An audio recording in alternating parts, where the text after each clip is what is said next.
siendo a punto de las 19 horas en la parte central de México, vamos a dar inicio a nuestra presentación del libro Asia y sus caminos al desarrollo. Esta presentación se hace sobre todo con motivo de dar a conocer el trabajo que exbecarios, miembros de la Asociación Mexicana de Exbecarios del Japón, es decir, la AME, han realizado a lo largo de los últimos tiempos.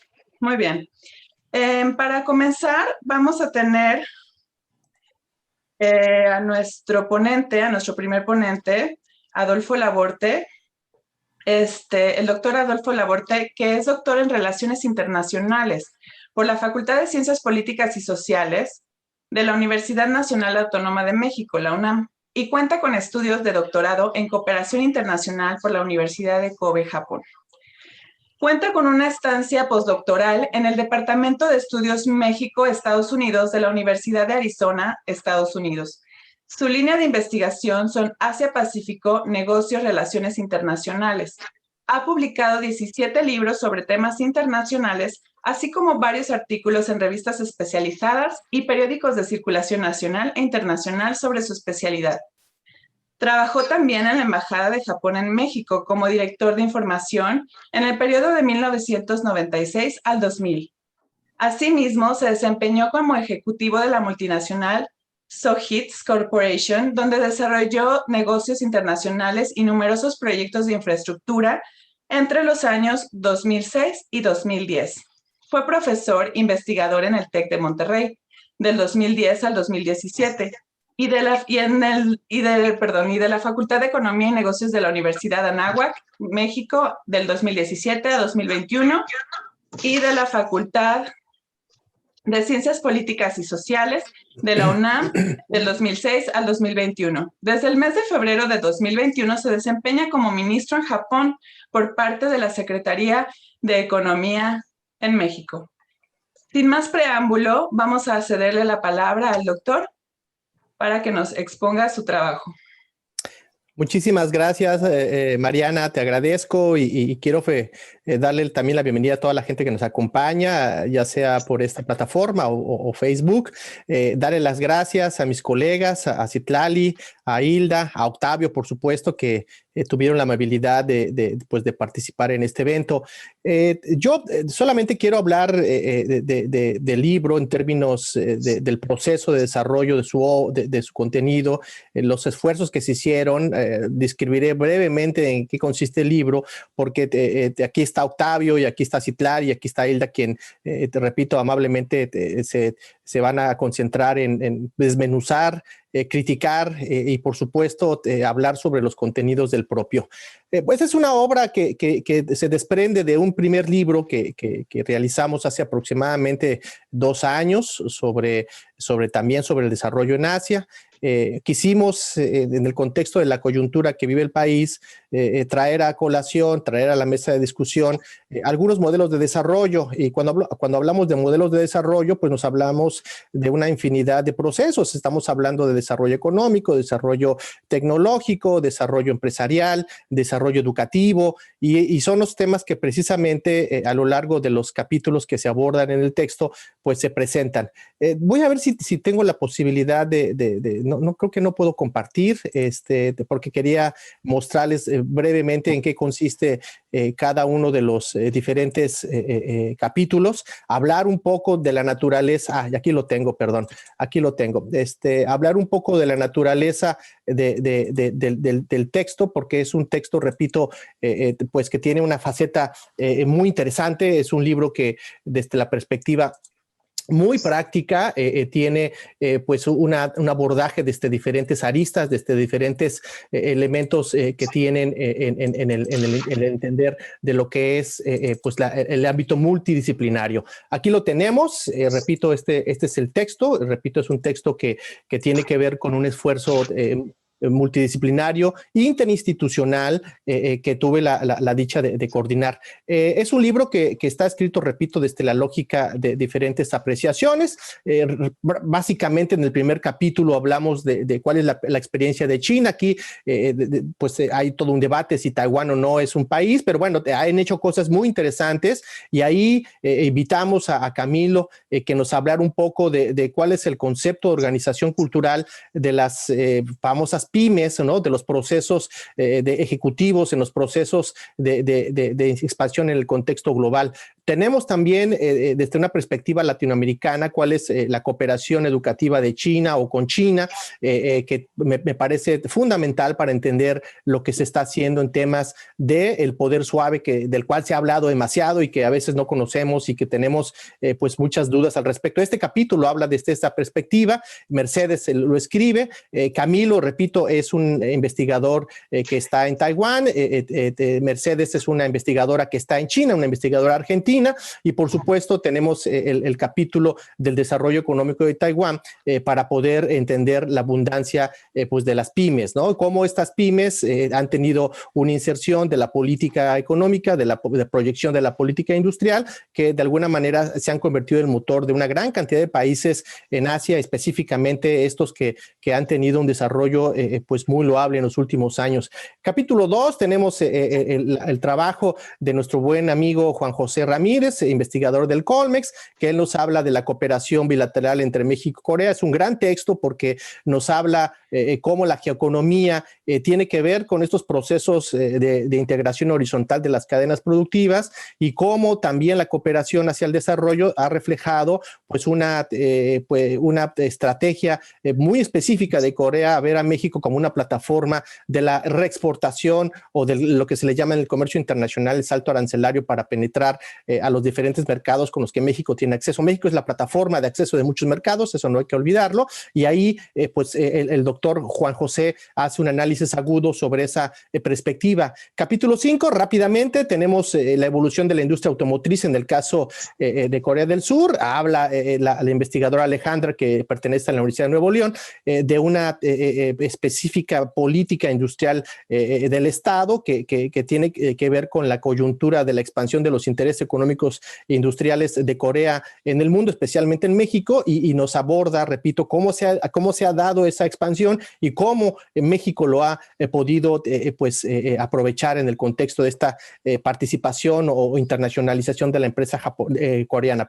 Capítulo 6, aquí tenemos a una de las autoras, tenemos a Citlali, que nos habla del sistema de la Universidad de Japón como una oportunidad de la Alianza del Pacífico. La Alianza del Pacífico, como ustedes saben, es un mecanismo de integración muy pragmático que tiene que ver con los procesos híbridos de integración, y ahí me parece que podemos aprender mucho de cómo el capital humano puede desarrollar un sistema de crecimiento basado en los marcos de referencia. Y finalmente tenemos el trabajo de nuestro querido amigo Kazu desde Japón. Él ha sido un diplomático, ha sido un investigador y ahora está en iniciativa privada, que nos habla precisamente de cómo se da la Guardia Nacional en el contexto del impacto de los intereses japoneses en la región del Bajío. Muy interesante porque ahí nos habla de la presión, de la cooperación en materia de seguridad para poder mantener la presencia de los intereses de Japón en la región del Bajío, que dicho sea de paso, pues hay alrededor de 500 empresas que están conectadas. De las 1,276 empresas japonesas que están en México,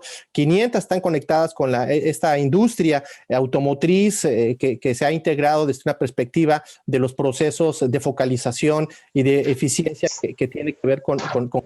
Y finalmente tenemos un capítulo bien interesante. Se piensa que a veces que Rusia está fuera de la lógica de Asia-Pacífico, sin embargo no es así. Hay que echar una mirada a los mapas, y los mapas nos van a decir que Rusia tiene una gran presencia. Hay una serie de conflictos inconclusos en el contexto de Japón con este país. Y bueno, aquí nuestro querido profesor José Ernesto Rangel, un doctor que ha llevado muchos esfuerzos a la Universidad de Colima para poder fortalecer, expandir la visión de Asia en el contexto de la presencia mexicana en esta región y por supuesto de APEC. Bueno, en este capítulo poco de cuál es la política de la distribución y del crecimiento de la economía en la era postsoviética y cómo esa economía se ha adaptado a estos procesos muy pragmáticos desde la perspectiva de las capacidades económicas de Rusia en el contexto de la globalización. Básicamente ese es el libro, no me voy a detener más, solamente quiero comentar que cuál es el reto de hacer este tipo de ejercicios, pues son retos muy ambiciosos. Uno pensaría que coordinar un libro desde diferentes ángulos es una tarea sencilla, no es así, sobre todo porque los investigadores tienen sus propios ritmos, porque coordinar un poco el tema de los enfoques también es todo un reto y sobre todo pues dejarlos en la libertad de que puedan generar esta libertad de cátedra en el contexto de la investigación. Un reto interesantísimo, me parece que es un libro muy rico en el contexto de las diferentes apreciaciones de cada una de las diferentes historias, de las diferentes experiencias y especificaciones en el contexto de las líneas de investigación y bueno, pues no me queda más que dar las gracias a todos los colegas que participaron en él, seguramente Citlali nos hablará con mayor precisión, Octavio también lo hará y sobre todo pues los invito a que lo lean, está disponible de manera gratuita, es un libro que así lo pensamos para poder expandir el conocimiento, todo mundo tiene acceso a él, la persona que quiera obtenerlo, que nos mande un correo, que lo haga a través de AMEG y por supuesto con mucho gusto cualquiera de sus miembros de la mesa directiva se los podrá hacer llegar. No quiero quitarle más tiempo a los que van a presentar el libro, yo les agradezco profundamente su ayuda, su comprensión, su tiempo, su amabilidad y su cariño para presentar el presente libro que repito ha sido un esfuerzo de varios años y ha sido un esfuerzo de la acumulación de grandes amigos y por supuesto de un esfuerzo intelectual que lo queremos compartir. Muchísimas gracias a todos. Muchísimas gracias, doctor Adolfo Laborde. Muy bien, a continuación, bueno, antes que nada, les reitero la bienvenida a aquellos que se van anexando a nuestro discurso y también recordarles que precisamente, como ya se ha mencionado, estamos aquí para poder compartir los procesos y caminos al desarrollo que han puesto en marcha en México y Japón en los ámbitos de internacionalización de la educación y política de seguridad por parte de los miembros de AMEG. A continuación, les voy a presentar a la licenciada Citlali López, quien es la siguiente ponente. Ella es licenciada en Relaciones Internacionales por el ITAM y maestra en Desarrollo Económico por la Universidad de Kobe, Japón. Es exbecaria del Ministerio de Educación de Japón, se ha desarrollado profesionalmente a través de diversas áreas, siendo su primera experiencia en el sector privado en compañía Cosmo, Sociedad Anónima de Capital Variable, una comercializadora de productos perecederos especializados en el mercado de Japón. A su regreso a México, se integró como gerente de logística y compras para la empresa Bujías NGK de México, SADCB, y su última incursión en empresas japonesas fue del 2013 al 2014 en Nachi Mexicana, filial de Nachi Fujikoshi, en donde fungió como gerente de operaciones.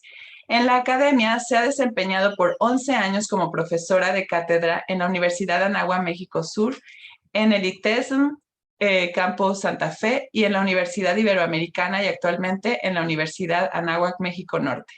Es miembro activo de la Asociación Mexicana de Exbecarios del Japón, en donde fungió del 2018 a 2021 como coordinadora de asuntos académicos y desde el pasado mes de marzo como directora de Relaciones Institucionales y coordinadora de temas de equidad de género de la misma asociación. También es miembro del Consejo Económico del Pacífico para la Cooperación Capítulo México, PSC por sus siglas en inglés. Ha participado en varios foros relacionados con el comercio internacional, negocios internacionales y equidad de género. Maestra Citlali López, si nos hace favor de darnos su ponencia. Muchas gracias, profesora Mariana, y a todos aquí el día de hoy, al doctor Octavio González, profesora Hilda Alfaro, el doctor Adolfo Laborde, y bueno, todos los que nos están viendo el día de hoy. Antes que nada, también agradecer de entrada al doctor Adolfo Laborde, quien me invitó a participar en este libro que está muy interesante, como ya les comentaba él, la labor que implica pues desde varias perspectivas, ¿no? Compaginar las agendas de todos nosotros. Entonces lo felicito por eso y le agradezco la invitación, porque fue escribir este capítulo fue una gran experiencia para mí. Y bueno, también agradecer a nuestra gran Asociación Mexicana de Exbecarios de Japón, que nos brinda hoy un espacio para poder comentar en específico este capítulo del libro, y a todos los presentes aquí. El capítulo, yo les voy a hablar en específico de Japón, del capítulo que se llama el capítulo 6, que es la internacionalización del sistema universitario japonés, una oportunidad para los países de la Alianza del Pacífico. Y bueno, como saben, se están celebrando los 10 años de la fundación de la Alianza del Pacífico, y pues bueno, viene muy bien este tema. Los temas que se tratan o las palabras clave que van a ver en este capítulo son Alianza del Pacífico, que trata de abordar cómo está de manera general, que es una integración económica regional, y la parte de su plataforma de movilidad estudiantil ha tenido muchísimo éxito. Entonces me concentré en esa parte de la plataforma de movilidad estudiantil, tratarlo desde la diplomacia cultural, que a lo mejor es un tema nuevo, pero es apasionante, cómo la diplomacia cultural ayuda a los países a tener una mayor comprensión, un mayor entendimiento y finalmente una mayor cooperación. Entonces, esto como una oportunidad para los países de la Alianza Pacífico, que la conforman México, Perú, Colombia y Chile. Entonces, otros temas que se abordan también en este capítulo son las reformas estructurales en el sistema universitario japonés, el factor de internacionalización. Nosotros como exbecarios vivimos la internacionalización de las universidades y del sistema educativo superior japonés, pero aún así ha habido esfuerzos mayores a partir de la mitad después del 2010 y hacia acá. Ha habido un mayor esfuerzo por internacionalizar al sistema educativo japonés, y yo analizo por qué. ¿Por qué ese esfuerzo? ¿De dónde? Desde la perspectiva demográfica, globalización y demás, para entender esta internacionalización. Y también estudiar el tema de qué tanto interés tiene Japón en América Latina. O sea, de veras tiene un interés. Ese fue como que me surgió esa duda, y estas son las preguntas que yo planteo al inicio del capítulo. No les voy a contar el final, porque bueno, la idea es que lo lean el libro, todo el libro, entonces no les voy a contar el final para que pues ustedes lo descubran por sí mismos, y la invitación es a que lean no solo este capítulo, sino todo el libro, que está interesantísimo, ¿no? Y también, pues bueno, concluyo nada más con la parte de diplomacia cultural, de lo importante que es. También abordo el tema de si Japón tiene individualmente acercamientos en cuestiones de educación superior a nivel individual con estos 4 países, o si hay algún programa que se aborda de manera general hacia la Alianza del Pacífico. Y descubrí que hay un programa que se llama Programa Juntos, que lo coordina el Ministerio de Relaciones Exteriores de Japón y Flaxo. Hay un programa que se llama Juntos, y entonces este programa coordina, tratan de tener mayores intercambios entre personas de Japón y de América Latina y el Caribe, para tener un mayor entendimiento. Entonces sí existe de manera grupal, no únicamente con la Alianza del Pacífico, sino también con otros países de Latinoamérica y del Caribe. Entonces fue un descubrimiento muy interesante a la hora de hacer esta investigación. Y bueno, también les comento que la cumbre de rectores de México, de rectores entre México y Japón, pues ya vamos para la 5ª. Este año se iba a desarrollar la 5ª Cumbre de Rectores en Tokio. La sede iba a ser la Universidad de Sofía. No hay noticias, ustedes saben que estamos en situación de pandemia, entonces ha habido estos esfuerzos, hay ese interés por tener ese intercambio científico, cultural entre las dos naciones. También lo ha habido entre Japón y Perú. Entre las otras dos naciones de Alianza del Pacífico no las ha habido, pero bueno, sí hay un verdadero interés de Japón en América Latina. Entonces, yo los invito a leer este capítulo. Mis compañeros, en especial la profesora Hilda Alfaro, hará algunos comentarios sobre este capítulo, y después el doctor Octavio González sobre el tema de seguridad, ¿no? en el Bajío. Pues muchísimas gracias.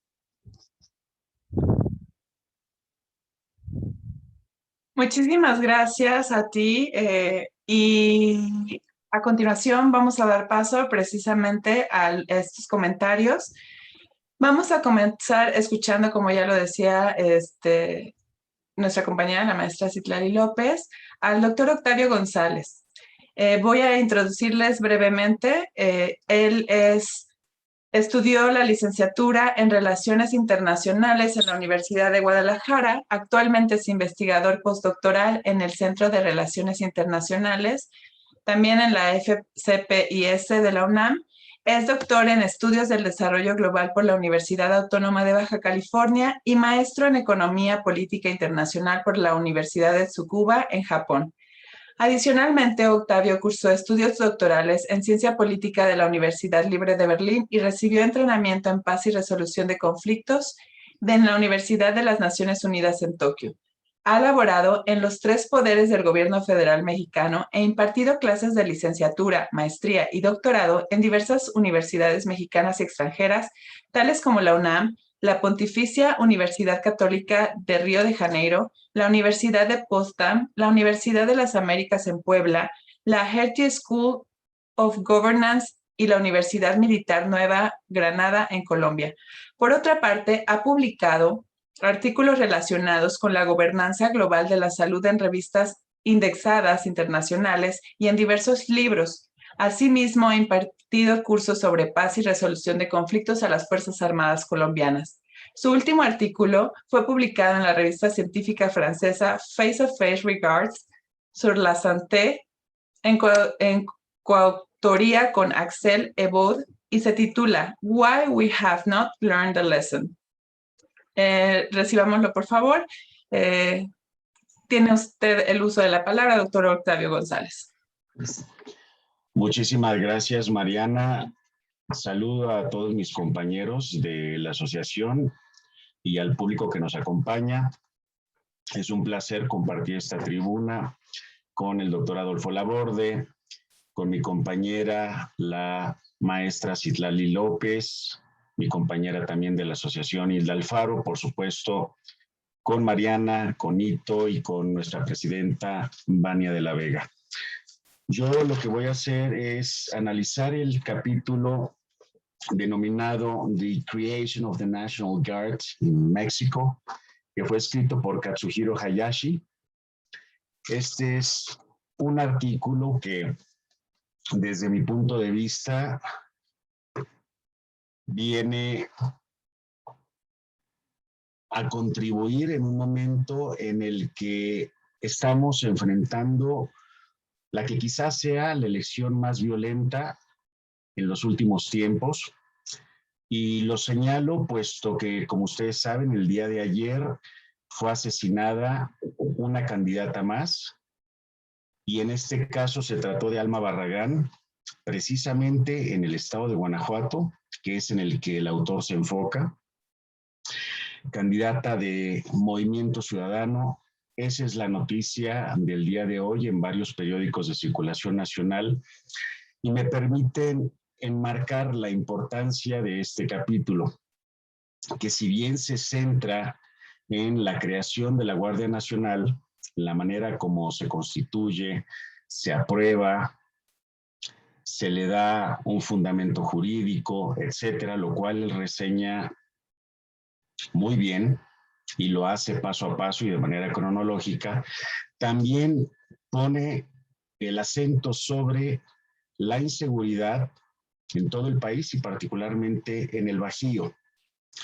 Pero no solo habla de inseguridad, sino que vincula ese tema, que es uno de los temas sin duda alguna más importantes de los últimos tiempos en México, con la atracción de inversión extranjera, particularmente japonesa, a esta importante zona de nuestro país, el Bajío, en donde, como ya lo señaló mi colega Adolfo Laborde, se concentra un gran número de esas más de 1,200 empresas que desde hace muchos años han decidido poner sus negocios, pero también sus expectativas en nuestro país. El autor, Katsuhiro Hayashi, nos hace ver cuán importante es para los empresarios japoneses, pero también, por supuesto, para los políticos japoneses y sobre todo para los diplomáticos acreditados en nuestro país, que haya seguridad, que haya certidumbre, que la estrategia del gobierno de López Obrador dé frutos. Y en ese sentido me parece interesante la forma como él vincula este tema de la Guardia Nacional con la inseguridad, porque recordemos que precisamente la Guardia Nacional surge para paliar algunos de los efectos de la inseguridad en el país, con la inversión extranjera, pero también con la plataforma electoral del entonces candidato López Obrador. Katsuhiro Hayashi nos hace ver que la llegada de más inversiones extranjeras y particularmente japonesas al Bajío dependerá del éxito de esa estrategia, pero también nos hace ver que en gran medida el éxito de este gobierno, el gobierno de la 4T, dependerá de que esa estrategia funcione. El objetivo de este artículo es analizar la manera como la presencia del crimen organizado comenzó a convertirse en un discurso y a ser visualizado como un grupo que habría que extinguir. Lo cual nos lleva a hablar acerca de la teoría y la metodología que emplea este autor para analizar este tema. En el caso de la teoría, el autor se basa en el postestructuralismo, sobre todo el postestructuralismo de Foucault, y en cuanto a la metodología, él, si bien no realiza un análisis crítico del discurso, que es quizá una de las áreas de oportunidad de este artículo, sí entrevista a varias personalidades y expertos en el país que están relacionados ya sea con esta problemática o con el estado de Guanajuato. Y para ello, el autor entrevista a funcionarios del gobierno local, a funcionarios estatales, federales, pero también entrevista a representantes de partidos políticos, a miembros de la academia, etcétera, lo cual me parece muy acertado porque eso le permite tener un panorama relativamente bueno de la seguridad en ese estado. En todo momento, Katsuhiro Hayashi nos hace ver que Guanajuato es hoy día uno de los estados más violentos y eso él lo muestra basándose en las estadísticas oficiales del INEGI, mismas que convierte en cuadros que, a mi punto de ver, son muy ilustrativos y muy útiles para poder entender mejor cómo es que un estado que solía ser muy pacífico y solía depender más bien de la agricultura, de la manufactura de productos de piel, por ejemplo, zapato, es legendaria la industria zapatera de León, Guanajuato, como esa vocación industrial del estado de Guanajuato se ve transformada paulatinamente, pero no solamente por la presencia de la industria automotriz, que sin lugar a dudas es la más importante del estado, es un gran clúster el que está ahí en el estado de Guanajuato y que se extiende hacia sus vecinos, hacia Jalisco, Aguascalientes, Querétaro, etcétera, sino que también el autor nos hace ver cómo el hecho de que haya una refinería en Celaya vuelve a esta zona del país en un atractivo botín para el crimen organizado. Todos sabemos muy bien que este gobierno empezó su lucha contra el crimen organizado, combatiendo a los huachicoleros y por ende al huachicol. El autor pone el énfasis en esta actividad ilícita y nos hace ver cómo, debido a esta actividad, se ha incrementado la inseguridad en el Estado. Esta inseguridad evidentemente afecta a todos, afecta a mexicanos, pero también a expatriados japoneses que se fueron en muchos casos con sus familias a vivir a algunos de los municipios en donde concentran sus actividades las empresas de la industria automotriz. Y aquí en ese sentido, Katsuhiro Hayashi hace una distinción importante. Y es la siguiente: los expatriados japoneses se pueden proteger mejor contra el crimen organizado, vienen fraccionamientos cerrados que tienen vigilancia, en donde hay cámaras, agentes de seguridad, etcétera. No así la gran mayoría de la población en ese estado. Este es un punto que él resalta incluso para criticar a las estadísticas oficiales, puesto que nos hace ver, y me parece que es una observación muy valiosa, que si bien el INEGI nos da cuenta de la magnitud del problema, no desagrega sus datos ni por perfil socioeconómico, ni tampoco por género o edad. Entonces, él parte del supuesto de que la comunidad japonesa, en términos generales, está en mejores condiciones de enfrentar al crimen organizado. Sin embargo, él nos hace ver que hay pequeñas escisiones de los grandes cárteles de la droga que han formado ciertas pandillas en esa región que están realizando negocios por su cuenta. Y esos negocios incluyen el robo. Ya en el pasado hubo un secuestro de un directivo japonés, lo cual encendió todas las alarmas, y él nos hace ver que no se descarta que algo así pueda ocurrir. Considera que es difícil, pero dada la gravedad de la situación en ese estado, pues es algo que debiéramos tener en cuenta. Ahora bien, ¿qué es lo que yo destaco de este artículo? Primero que nada, algunos de los argumentos que me parecen muy importantes y que el gobierno de nuestro país, pero también el gobierno de Guanajuato, así como los distintos gobiernos municipales, tendrían que tomar en serio si es que desean conservar la inversión japonesa que está anidada en esos municipios y atraer más. Y lo primero es que la situación de la violencia en el Bajío, nos dice el autor, puede afectar la inversión futura del Japón. Esto en palabras del cónsul general de Japón en León, a quien él entrevista. Él es una de las personalidades que entrevista el autor y de esa manera él va respaldando sus argumentos. Como ya lo decía, también parece un acierto el haber vinculado la inseguridad con el tema de la inversión extranjera y con la plataforma electoral de López Obrador.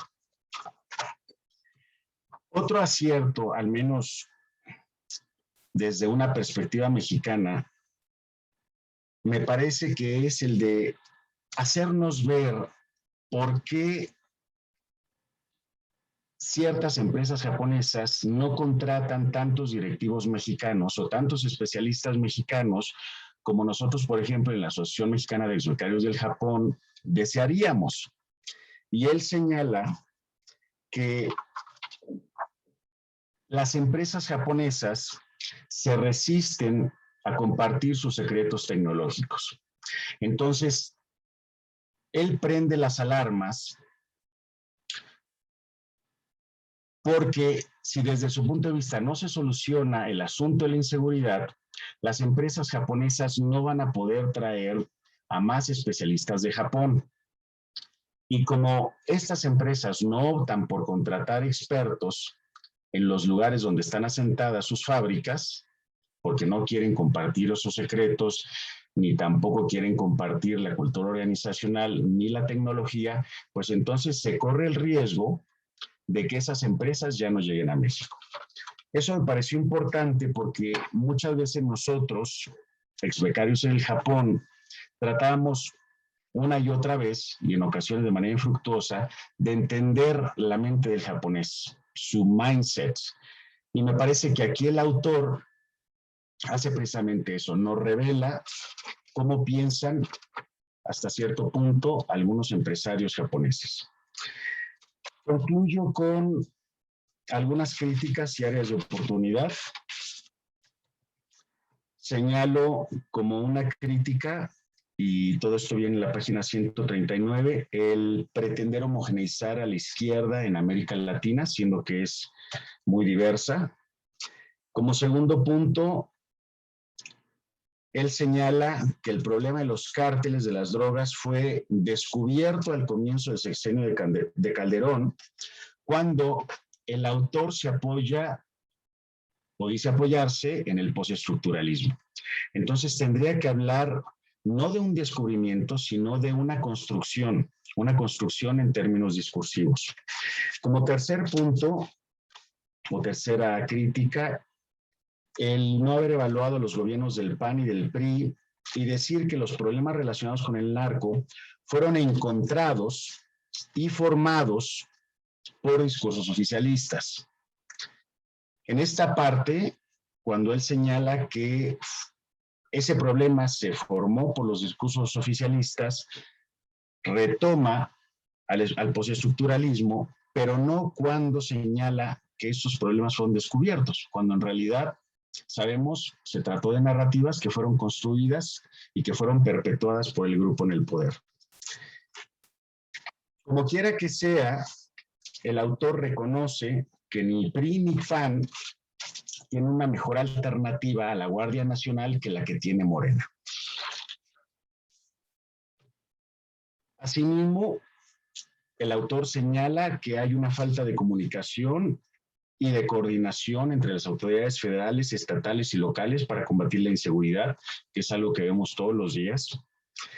Le parece alarmante, asimismo, que una de las industrias más importantes de nuestro país, la energética, sea controlada por el crimen organizado.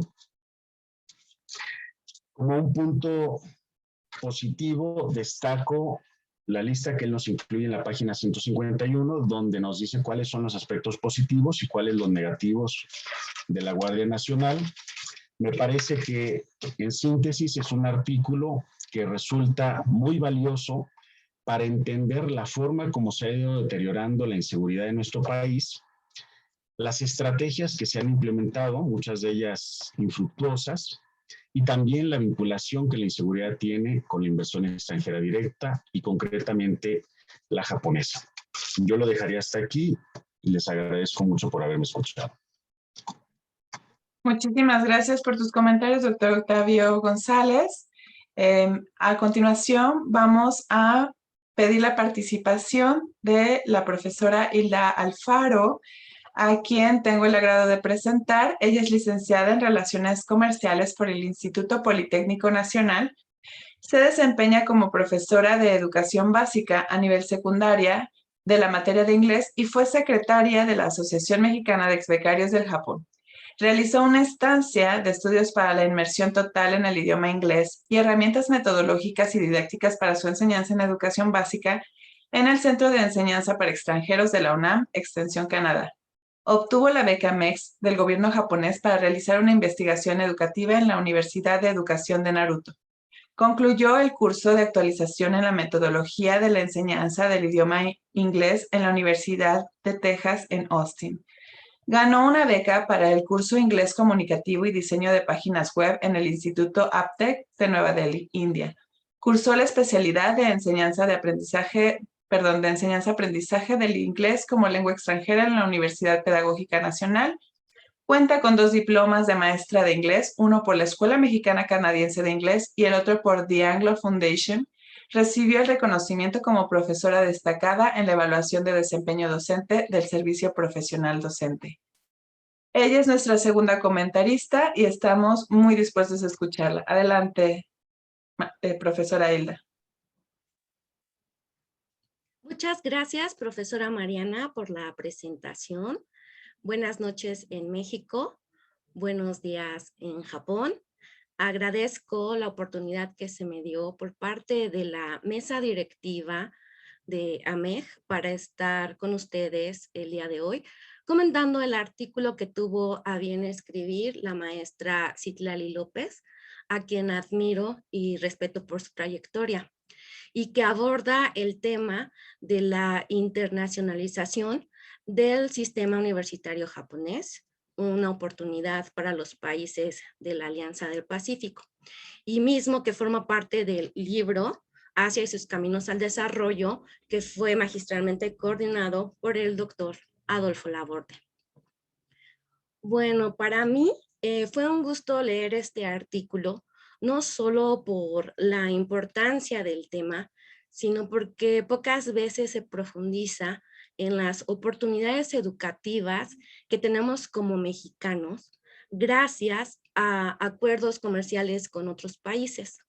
Al menos desde mi punto de vista, desde mi perspectiva, cuando México firma tratados internacionales, la principal prioridad es saber qué sectores económicos se van a ver beneficiados por dicho acuerdo, ya sea a través de la inversión directa o por medio de las exportaciones.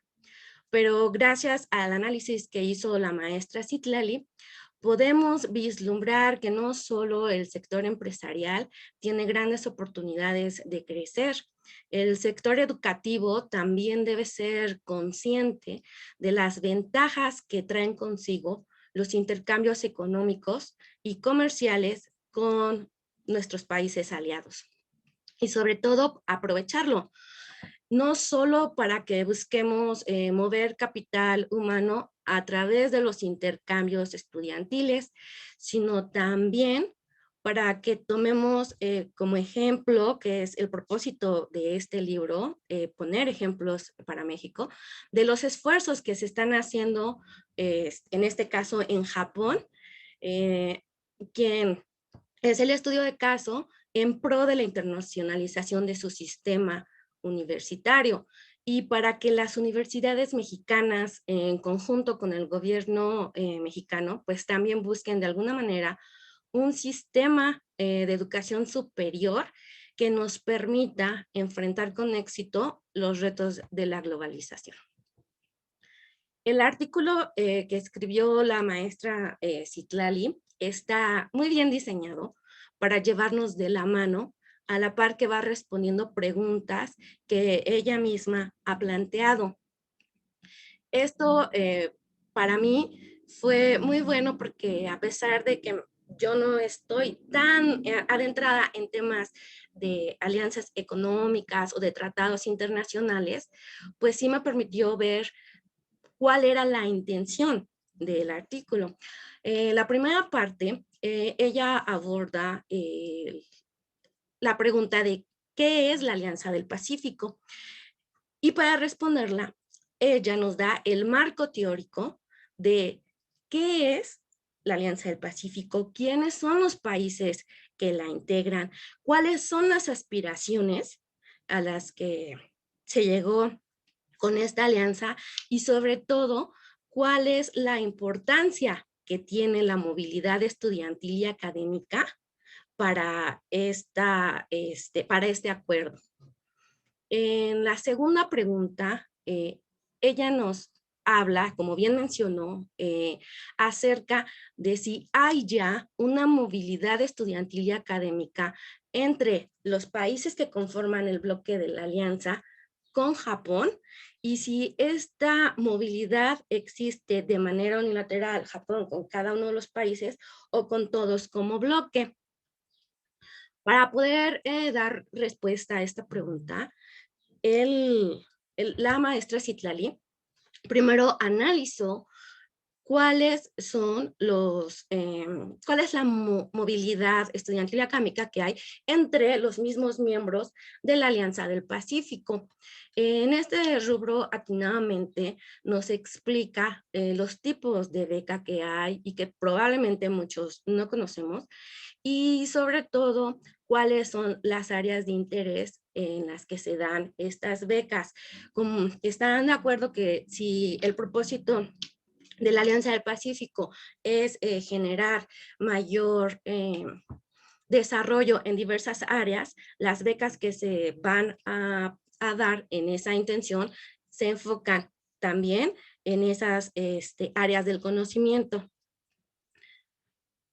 En el caso de las oportunidades de Japón hacia los países de la alianza como bloque, a mí me sorprendió mucho el hallazgo que hizo la maestra Citlali del programa que mencionó y que se llama Juntos. Yo también desconocía este tipo de programa y que lleva a Flaxo, la Facultad de Ciencias Sociales de Latinoamérica, la Facultad Latinoamericana de Ciencias Sociales, perdón. Y yo creo que es muy interesante ver con qué fin fue creado ese programa por parte de Japón. En este caso, estaba revisando, leyendo el trabajo de la maestra Citlali, y pues Japón ya se plantea, ¿no?, el hecho de desarrollar un entendimiento mutuo y establecer a Japón como un socio estratégico en el área de Latinoamérica y el Caribe.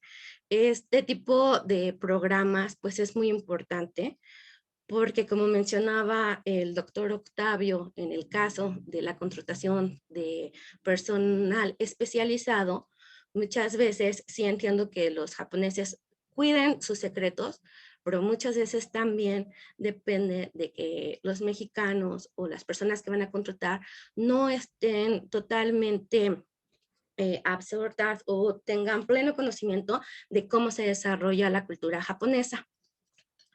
El siguiente tema que se abordó fueron las reformas estructurales en el sistema universitario japonés y cómo estas reformas se convierten en una oportunidad para los países pertenecientes a la Alianza del Pacífico. Este capítulo para mí fue uno de los más interesantes por muchos puntos que toca, ¿no? Nos comenta en su estudio la maestra Citlali que la reestructuración que está llevando a cabo Japón no se debe al tema de la globalización, en el que ya sabemos que pues todos queremos pertenecer a esta comunidad internacional, ¿no?, que ya se da por el intercambio económico. Los motivos que llevan a Japón a querer cambiar el sistema se deben a tres factores que mencionó la maestra Citlali. El primero es el factor demográfico. Si bien es cierto y que ya estamos súper entendidos todos, la curva de la población en Japón ya está de bajada, entonces hay muchos más adultos y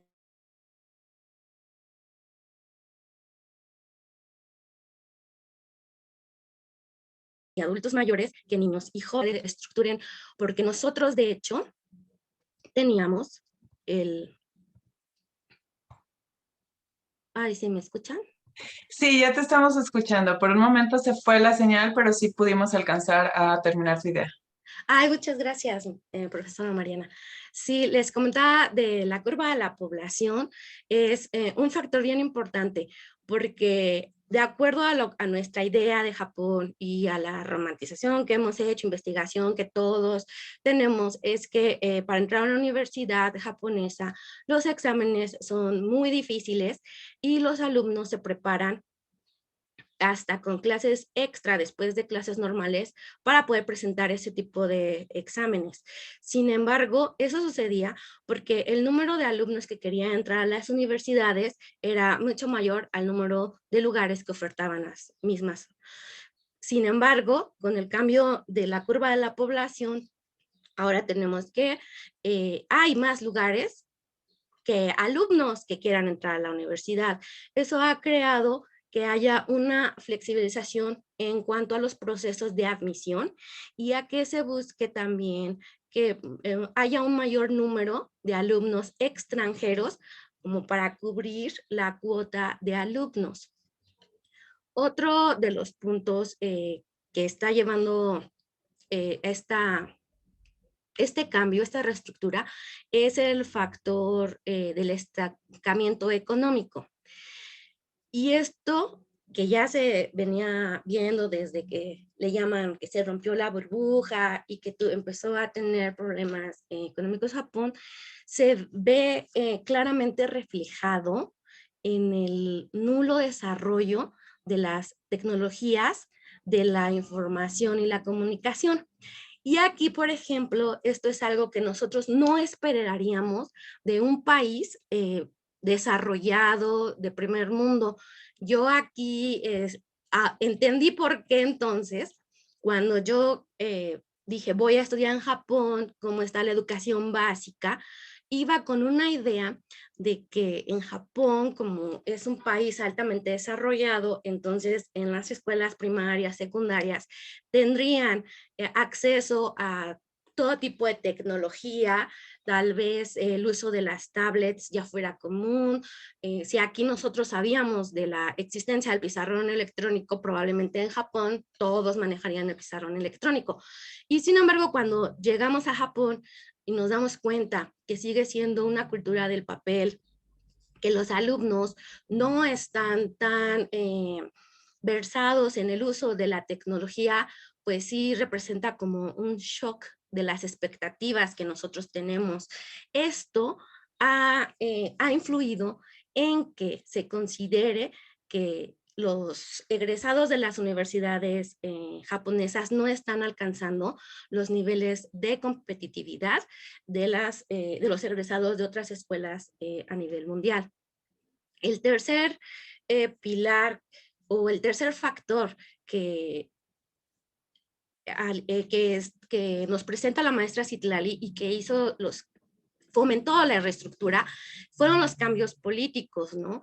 Nosotros sabemos, hemos escuchado que Japón es un país muy proteccionista con sus empresas, con su cultura, pues por supuesto también con su educación, y fue hasta que se empezaron a dar estos cambios con la intención de liberar y dinamizar la docencia y la investigación, que también se da la reestructura.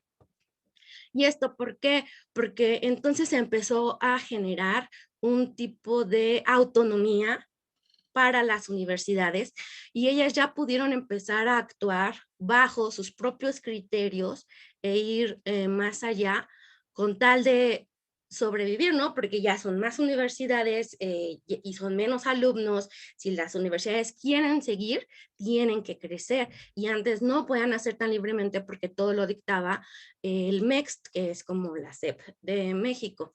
Es muy interesante ver cómo ha cambiado la perspectiva gubernamental en este aspecto, porque pasaron a ser de un ente regulador a un ente liberador al darles la autonomía y de proteger toda la educación a permitir la competencia.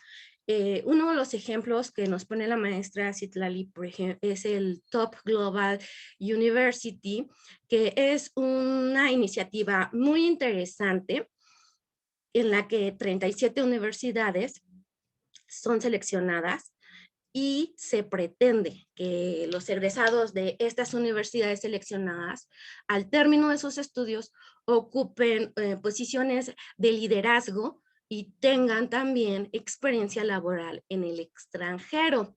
Esto aunado al hecho de atraer académicos y estudiantes extranjeros. Anteriormente ya se contaba con un programa preámbulo que incluía algunas licenciaturas en inglés.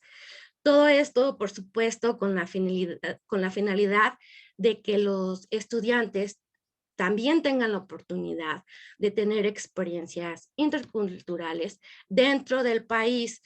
Japón está tratando de que los alumnos, por supuesto, salgan, pero como a veces eso no es posible, entonces que tengan contacto con extranjeros es muy importante para ellos para cubrir esta parte. Es también muy significativo saber que en Japón muchos jóvenes hoy en día están interesados en las culturas de Latinoamérica y están dispuestos a estudiar español como segunda lengua. Entonces, vemos los esfuerzos de Japón, podemos apreciar que los cambios generados son para desarrollar un capital humano altamente competitivo y esta es una oportunidad que debemos de tomar. Nos mencionaba la maestra Citlali que de la pregunta, ¿no? ¿Hay interés de Japón en América Latina? Independientemente de que tienen que leer el libro para ver la respuesta, yo creo que podemos tomar también lo que nos comentaron el doctor Laborde y el doctor Octavio Segovia acerca, por ejemplo, de la inversión japonesa en México. Y hay que retomar también el hecho, ¿no? De que no importa que Japón esté tratando de captarnos, es imprescindible que nosotros también analicemos todas estas oportunidades para que las universidades mexicanas realmente fomenten acuerdos de movilidad, así como lo mencionó la maestra Citlali a través de la cumbre de rectores y que sabemos que ya hay un acercamiento entre los rectores de universidades japonesas y rectores de universidades mexicanas, lo que no sabemos es cuántos convenios han dado fruto gracias a la cumbre de rectores. Entonces, a mí me parece que el trabajo de la maestra Citlali nos abre la puerta para hacer todavía más estudios acerca de la efectividad que está teniendo la cumbre de rectores, para ver cuántos convenios tenemos en México para estudiar en universidades japonesas, como el acuerdo que tienen la Universidad Nacional de Nuevo León y con la Universidad Tecnológica de Nagaoka. Yo creo que sí es importante partir de toda esta información para hacer más por nuestros alumnos, por nuestro capital. Bueno, hasta aquí mis comentarios. Muchas gracias por su atención. Muchísimas gracias, profesora Isla Alfaro. A continuación, vamos a abrir la ronda de preguntas y respuestas. Vamos a tomarnos unos minutos para que cada uno de ustedes pueda contestar a las preguntas que la audiencia ha hecho. Para comenzar, y esta aquí creo que cada uno de ustedes, cada uno y cada una de ustedes podría contestarla. Entonces, se pregunta, ¿cuáles son los retos más grandes para los estudiantes mexicanos que desean estudiar en Japón? Me parece que ahorita, bueno, la profesora Hilda Alfaro comentaba sobre los retos de estudiar para los mismos japoneses, ¿no? Y cómo se ha aperturado el ingreso a estudiantes extranjeros. Pero ¿cuáles son esos retos para aquellos mexicanos que quieran estudiar en Japón?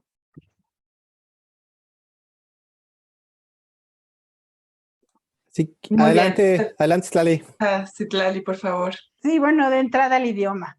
El idioma es, y por eso la necesidad de las universidades japonesas de tener programas en inglés también, ¿no? Ese sería de entrada el reto más, de los más grandes. Pero bueno, le doy entrada a mis otros. Muchísimas gracias. ¿Hay alguien más que quisiera contribuir a esta respuesta?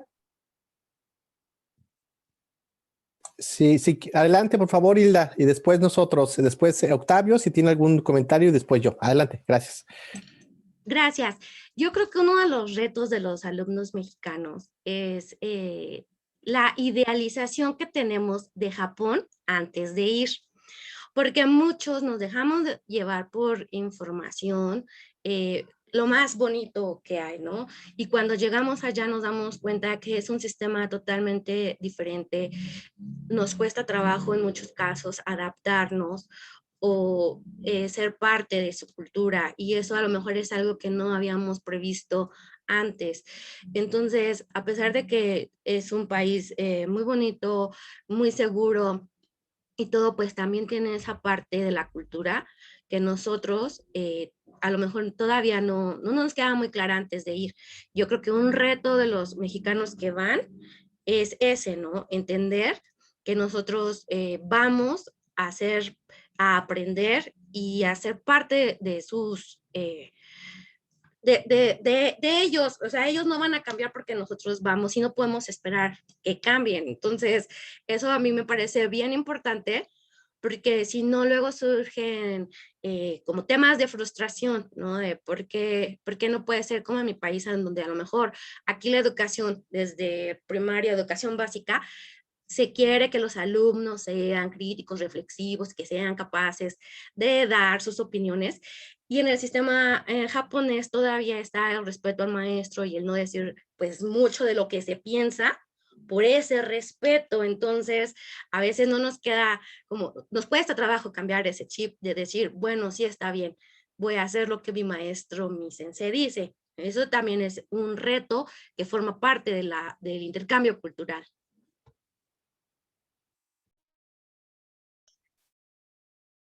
Doctor Octavio González, no sé si quieras contribuir para esta. Sí, gracias. Yo coincido plenamente con mis compañeras que me antecedieron. Definitivamente el idioma y la cultura son los retos más grandes a los cuales se enfrenta no solo un mexicano, sino cualquier estudiante que desee ir a Japón.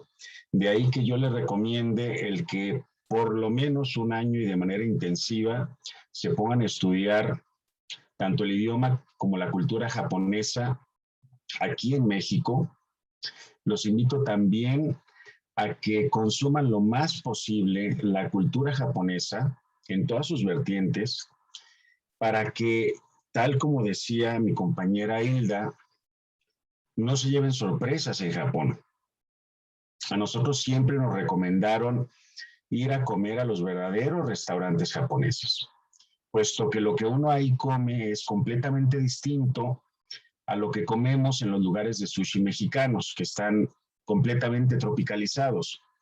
Entonces, valdría la pena el que se acercaran más a la literatura japonesa, a la cinematografía, a las series, mangas, anime, pero también a la comida, a la política, a la sociedad, a la religión o a la no religión, que entiendan, por ejemplo, cómo está estructurada esa sociedad, qué diferencias hay en los roles, por ejemplo, tanto en el trabajo, en la casa, entre los géneros, en fin, me parece fundamental. Si no se van con ese conocimiento, corren el riesgo de frustrarse e incluso regresarse, aun y cuando su programa vaya a ser en inglés, porque si hay algunos programas en inglés, es imperativo el llevar un nivel por lo menos básico de japonés para entender el entorno que le rodea y poder relacionarse mejor. Gracias. Muchas gracias, doctor Adolfo, por favor. Sí, gracias. Pues sí, me agrego muy poco. Solamente quiero citar, el lunes estuve en un foro, hay un foro de hispanos en Japón, se llama Diálogo sobre Japón, y uno de los que impulsó ese foro es precisamente con el objetivo de romper con este romanticismo, con esta idealización del país que a veces pues es muy bonito y todo lo queremos ver así, pero como toda sociedad tiene su parte preciosa, pero también sus partes donde hay muchas oportunidades.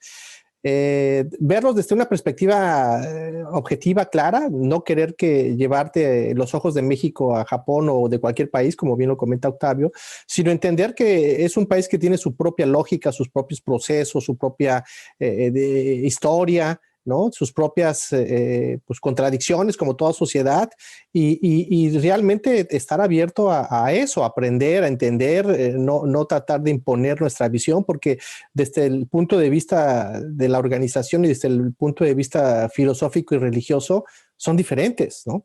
Entonces, en el momento en que nosotros queremos imponer nuestra tradición, nuestras creencias, eso nos va a traer como consecuencia una gran cantidad de frustración y resistencias. De hecho, gran parte, no todos, pero muchos alumnos internacionales, precisamente al no entender este proceso, que ahorita le voy a pedir a Stella que lo explique, el proceso de adaptación cultural, que lo veíamos en las clases, pues se refugian en estos micromundos de los gaijines, ¿no? Del Gaikokujin, y se privan de una gran oportunidad de entender, de tener una inmersión total al mundo cultural y pues de la sociedad japonesa. Entonces, creo que hay que entender eso, el idioma es fundamental, la cultura, pero no venir con esta idea romántica. Y lo más importante también, el recurso, ¿no? Hay que tener dinero para venir a Japón, ya sea a través de una beca complementaria, beca crédito, o bien financiamiento de los padres, ¿no? Porque venir aquí a trabajar tampoco es cosa sencilla, lo pueden hacer con los famosos arbaitos,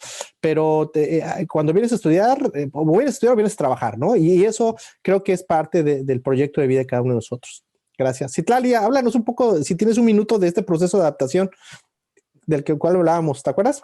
Sí, no, bueno, antes agradecer a Hilda, me encantó como, creo que sí, le quedó muy claro lo que quise plasmar en el artículo, en el capítulo. Gracias, Hilda, profesora Hilda. Sí, la parte cultural, como todos lo están comentando, el doctor Octavio, el doctor Adolfo, la profesora Hilda, es fundamental. El famoso culture shock, ¿no? El shock cultural, que si no lo estudiamos antes de ir, o incluso habiendo estudiado algo de la parte cultural, las dimensiones culturales, antes de ir, sí, incluso habiéndolos conocido antes, el choque cultural puede ser fuertísimo. Entonces, sí, una muy, muy importante recomendación es estudiar, y ya hay mucha literatura, ya hay mucho interés también, incluso nuestros estudiantes de negocios o de relaciones internacionales, o incluso la profesora Hilda o la profesora Mariana también pueden tener alumnos que ya están muy interesados en el anime, en el manga. Ya hay mucha diplomacia cultural de Japón en América Latina. Eso es parte de la diplomacia cultural. El poder blando del que hablaba el doctor Adolfo, ya tenemos mucha influencia de ellos, cosa que en nuestra generación pues no había tanto, ¿no? Pero de todas maneras hay que estudiarlo y tenerlo bien claro, o tener alguna parte, alguna claridad de esas diferencias culturales para enfrentar esos retos al llegar a Japón. Muchas gracias.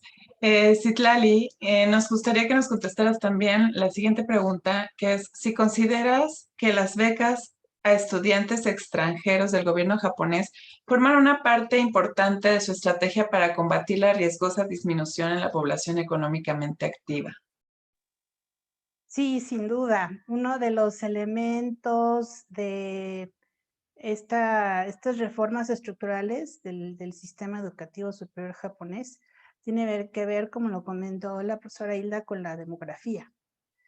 Y sí, a la vez que hay menos población joven, hay más plazas para entrar a la universidad, o sea, hay más oferta que demanda, y sí, tienen de cierta manera que cubrir esas cuotas con alumnos internacionales.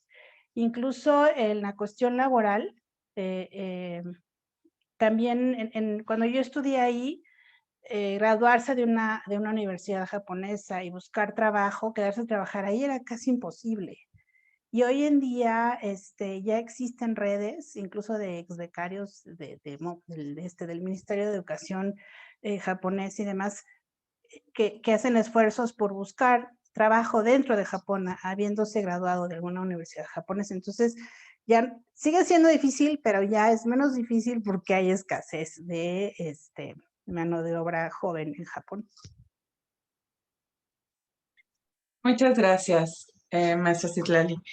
Para el maestro Octavio, para el doctor Octavio, Sí, para el doctor Octavio, ¿el tema de inseguridad afecta el programa de intercambio académico según tu perspectiva? Gracias, profesora Mariana.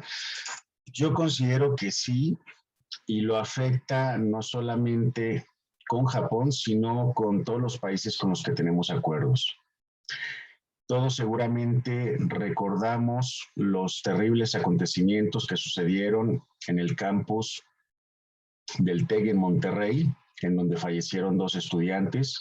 Derivado de ese suceso, el gobierno de Estados Unidos se replanteó la gran mayoría de los intercambios educativos que hasta el momento tenía con México.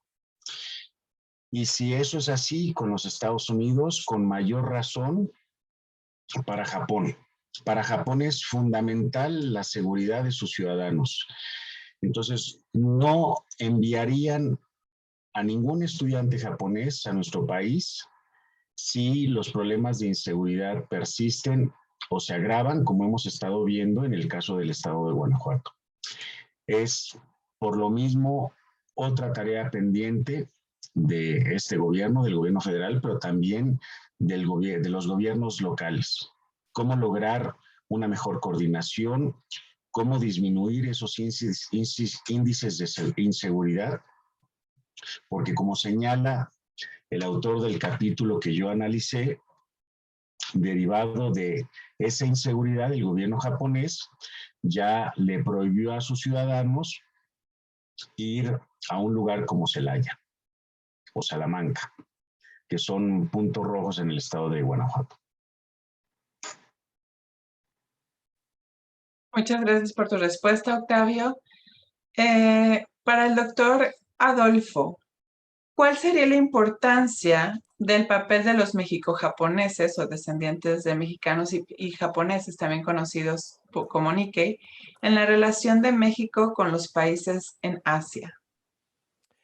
Gracias, muchas gracias, Mariana. Importante, hay que recordar que hubo un proceso migratorio que empezó a finales del siglo XIX, la migración japonesa en México, bueno, no solamente en México, sino en América Latina, fue una estrategia de la política exterior de Japón de esos años.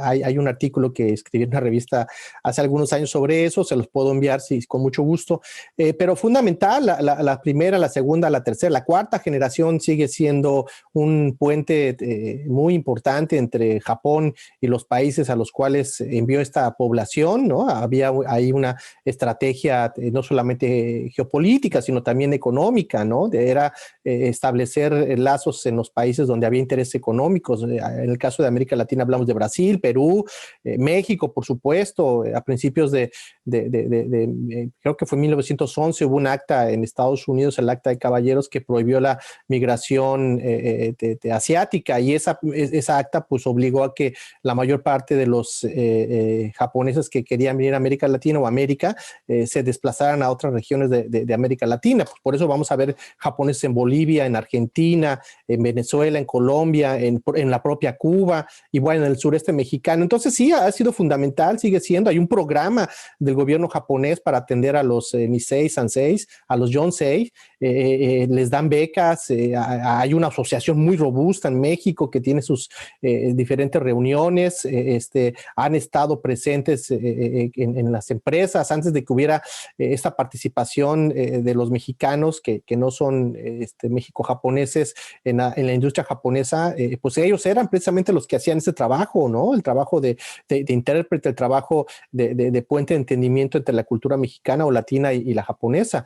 Entonces han tenido un papel fundamental. En Brasil ha habido legisladores, bueno, en Perú tuvimos a Fujimori, ¿no? La hija de Fujimori ahorita puede ser presidenta, ¿no? Va a haber elecciones próximamente en Perú, puede quedar Keiko. Entonces han tenido un papel fundamental, profesionistas, no solamente que se quedaron con la parte agrícola, sino de servicios, y bueno, hoy en día también pues están presentes en las pequeñas y medianas empresas. En México tenemos a la familia Kazuha, que ha hecho un extraordinario trabajo de liderazgo y de comunicación sobre los valores que a México le pueden servir en el caso de que haya una adaptación cultural o una apropiación cultural desde una perspectiva sana, a eso me refiero, en donde la puntualidad, los sistemas administrativos de control japonés, pues puedan ser una inspiración para ello. De hecho, CONALEP lo está haciendo a través de proyectos específicos con JICA, y eso me parece es muy loable, y es gracias también a la presencia de los japoneses en América Latina. Gracias. Muchísimas gracias. También tenemos aquí otra pregunta que es, ¿qué esperan los graduados de una universidad de Japón cuando regresan a México? ¿Es alta la demanda de empleos en México? ¿Qué tan difícil es colocarse cuando tienes doctorado? Híjole, adelante, Perdón, Octavio, por favor. sí, por favor, Octavio. Bueno, todos tenemos un comentario. Adelante, Octavio, por favor. Claro. Hola. Octavio, por favor. Bueno, disculpen que me ría, pero es muy difícil. Lamentablemente es muy difícil. A no ser, claro, que lo tuyo sea la academia y la investigación. Si regresas con un doctorado de cualquier parte del mundo, se abrirán las puertas de varias universidades mexicanas, sobre todo las que están fuera del área metropolitana de la Ciudad de México. En la Ciudad de México es más difícil, la competencia es altísima, y obviamente la cantidad de gente que vive en la Ciudad de México y la cantidad de doctores que regresan a la Ciudad de México o que quieren estar en la Ciudad de México es muy alta. Les doy una cifra. El 50% de los doctores que tenemos en este país están concentrados precisamente en el Valle de México. De ahí que el mismo CONACYT trate de incentivar esta descentralización y le pague más a los miembros del Sistema Nacional de Investigadores que residen fuera de la Ciudad de México. Y la UNAM misma da becas postdoctorales de mayor cuantía si uno se va fuera de ciudad universitaria. Si uno se va, por ejemplo, al campus que tienen en Ensenada, en Michoacán, en Chiapas, en Yucatán, etcétera. Es muy difícil, no pretendo con ello desalentarlos, pero sí es importante que sepan que si quieren regresar a México y quieren dedicarse a la investigación y a la docencia, sí van a encontrar alternativas, pero si, por ejemplo, regresan con un doctorado en ingeniería o un doctorado en robótica, por ejemplo, va a ser muy difícil que encuentren trabajo en una empresa, a diferencia de lo que sucedería en economías más desarrolladas como la nuestra, como sería precisamente Japón o Alemania. Ahora, empleos que ofertan aquí las compañías japonesas, nosotros hemos visto en la asociación en los últimos años que desafortunadamente la mayoría de esos puestos requieren una cualificación muy baja y son o para asistentes o traductores. Yo lo dejaría hasta aquí. Gracias. Muchísimas gracias, doctor Adolfo, si nos puedes hacer Gracias. favor de... No, gracias. Es una gran pregunta. Sí, bueno, Octavio está en lo correcto, pero también está, yo creo que tampoco podemos tener una presencia o una perspectiva pues negativa. Yo escribí un libro y se los quiero compartir. Verás, el libro, ¿te acuerdas de este libro? El Soy Shaman 1. Es precisamente una novela sobre cómo un mexicano regresado de expatriado a territorio mexicano, cómo venía con esta idea, ¿no? De la que Octavio bien señala. A veces estamos sobrecalificados y cuando queremos presentarnos a los mercados laborales en América Latina, pues nos quieren pagar poco porque pues, está sobrecalificado, ¿no? Porque pues, no sirves, ¿no? Y lo que no pasa en los países desarrollados. Eso está cambiando. Número uno. Número dos, creo que todo tiene también que ver con el desarrollo y las perspectivas, el poder del espíritu que uno pueda tener. Hay condicionamientos, hay condiciones adversas, yo lo sé, así es en todas partes, no solamente en México, pero también es un tema de espíritu, es un tema de persistencia, es un tema de tratar de innovar, de incursionar en temas que quizá no, uno no piense que está preparado, ¿no? A mí la recomendación de una gran amiga que también es parte de la sociedad, que cambió mi vida, ¿no? Porque yo quise ser académico, siempre me ha gustado ser académico, ese siempre ha sido mi role model, pero también sabía que en algún momento de mi vida tendría que adaptarme a las condiciones y a los condicionamientos de la vida. Entonces tuve la flexibilidad de aprender otras cosas, de ser técnico. Entonces ahí fue cuando mi querida amiga Lucerito, que espero que nos esté escuchando, me dijo, oye, ¿por qué no vas a la Cámara de Comercio y metes tu currículum? Y así fue como yo encontré un trabajo en una empresa multinacional japonesa en un puesto directivo, en donde tuve que aprender muchísimo, tuve que reaprender muchas cosas, y eso es parte también de la tarea de cada uno de nosotros, de adaptarse, evolucionar, y por supuesto, quizá en el futuro cercano pueda regresar a tu esencia, pero bueno, la vida no está nada escrita en piedra, ¿no? O sea, uno tiene que evolucionar, tiene que adaptarse, y de lo contrario, pues te quedas esperando que las oportunidades lleguen, y si no las buscas, pues nunca van a llegar. Ese sería mi comentario. Y el libro está gratuito también, está gratis. La persona que lo quiera, que nos escriba, se lo voy a mandar a Vania o a la mesa directiva para que lo tenga, y allí explico exactamente cómo uno debe de adaptarse desde una perspectiva de un latinoamericano a una formación técnica que a veces parecería fuera de alcance. Gracias. Muchísimas gracias. Se nos está terminando el tiempo, seguramente queremos ampliar muchísimo más las respuestas, el tema está muy interesante, hay todavía más preguntas. Nos gustaría dirigir esta última pregunta para ser contestada brevemente por esta misma cuestión del tiempo. Para Hilda, por favor, Hilda, si nos puedes contestar qué capacidades se desarrollan en las escuelas mexicanas para preparar a alumnos a un entorno de competencia global, según tu criterio.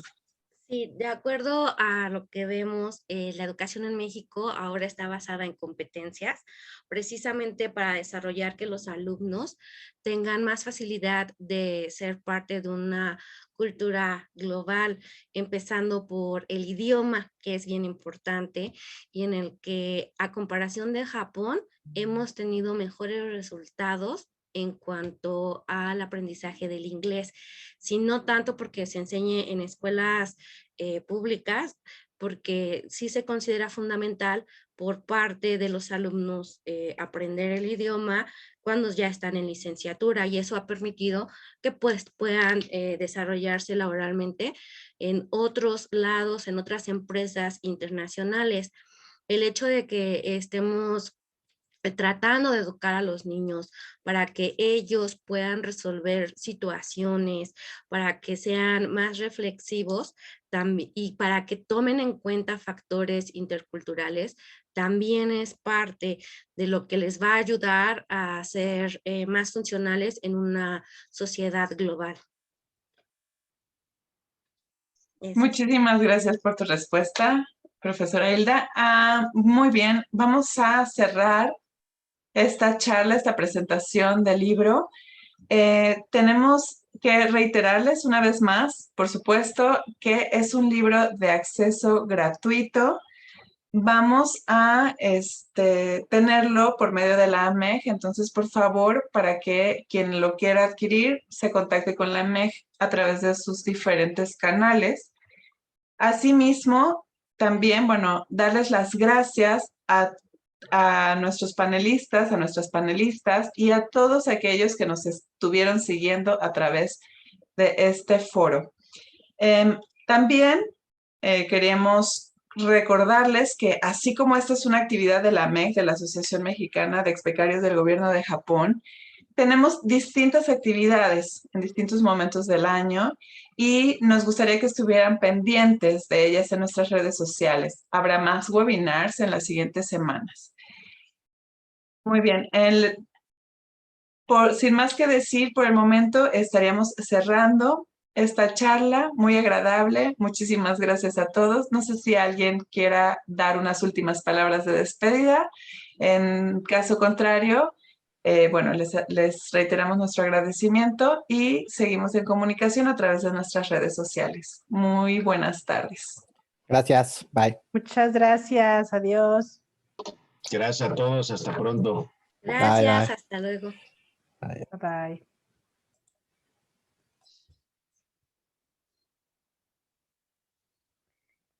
Bye.